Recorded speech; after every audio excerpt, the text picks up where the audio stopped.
পারতেছি গাজা প্যালেস্তাইনের উপরে কিভাবে যে ইসরায়েলে আক্রমণ করা হচ্ছে। বর্তমানে হচ্ছে গাজার এমন একটা পরিস্থিতি চলে আসছে যে মানে ধ্বংস করার মতো বলতে গেলে গাজায় নাই বলতে গেলে চলে। তো আমরা মুসলমান জাতি হয়ে আমরা আমাদের আরেকটা মুসলমান ভাইয়ের জাতির এত ধ্বংস আমরা নিজের চোখে দেখে সহ্য করতে পারতেছি না, কারণ আমরা চাইলেও হচ্ছে ওই দেশে যেতে পারতেছি না, ওনাদেরকে সহযোগিতা করতে পারতেছি না। তাই আমরা আমাদের জায়গা থেকে যতটুকু করা সম্ভব ক্লাস বর্জন করে সব কিছু বর্জন করে আমরা আজকে রাজপথে নেমেছি। আমাদের পক্ষ থেকে যতটুকু করা সম্ভব আমরা করার চেষ্টা করতেছি। সরকারের পদক্ষেপ সরকারের পক্ষ থেকে এটা সরকার ভালো জানে যে কতদূর ওনারা করতে পারবে, কিন্তু আমাদের পক্ষ থেকে আমরা যতদূর করতে পারবো আমরা ততদূর করতেছি। আমাদের ইনাফ ফ্যাসিলিটিস নাই যে আমরা ওইদিকে যায় ওদেরকে হেল্প করতে পারবো, কিন্তু আমরা আমাদের পক্ষ থেকে যতদূর করতে পারি আমরা রাজপথে নামছি। আমরা ওদের জন্য আমাদের কণ্ঠস্বর উচ্চ করতেছি। তার পাশাপাশি আমরা কলেজ বর্জন করছি। এর পাশাপাশি অনেকেই যেমন ইসরায়েলি পণ্য আছে, আমেরিকান পণ্য আছে, এখানে শুধু ইসরায়েলে ইয়ে আছে ইনভলভ আছে এমন না, এটার পিছনে অনেকেই কলকাতা নাড়তেছে।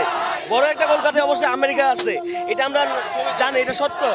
সো যদি আমেরিকার পণ্য সবাই আমরা বয়কট করি, ওদের অর্থনৈতিক দিক থেকে আমরা যদি একটুও পিছাই দিতে পারি তাহলে আমাদের অনেক বড় একটা হেল্প হবে, কিন্তু আমরা এটা বুঝি না। অনেকে হলো শুধু ইসরায়েল মনে করে ইসরায়েলটার পিছনে আছে, কিন্তু এর পিছনে আমেরিকা সহ ইউরোপের অনেক কান্ট্রি এর পিছনে কলকাতা নাড়তেছে। যদি আমরা ওদের পণ্যগুলো বয়কট করি এবং তার পাশাপাশি আরও বিভিন্ন উদ্যোগ নেই তাহলে আমরা ওদেরকে একটু হলেও ক্ষতিগ্রস্ত করতে পারবো, একটু হলেও ওদের অর্থনৈতিক দিক দিয়ে আমরা ক্ষতি করতে পারবো। প্যালেস্টাইনে যেভাবে হত্যা করা হয়েছে অন্যায়ভাবে, সেটার একটা প্রতিবাদ হিসেবে আর এখান থেকে আমরা সারা বিশ্বের মুসলমানদের প্রতি আহ্বান করছি, ইসরায়েলের যত পণ্য আছে সকল পণ্য বয়কট করার জন্য।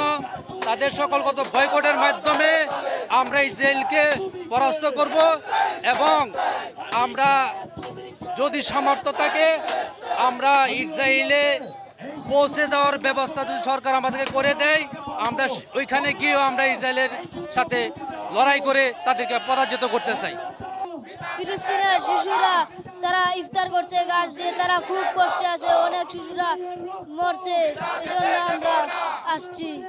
আমরা তো দেখতেছি যে সারা বিশ্বের মধ্যে এটা নিয়ে ফিলিস্তিনের মধ্যে যে অবিচার হতেছে এটা নিয়ে সারা বিশ্বের মধ্যে একটা প্রতিবাদ গড়ে তুলছে।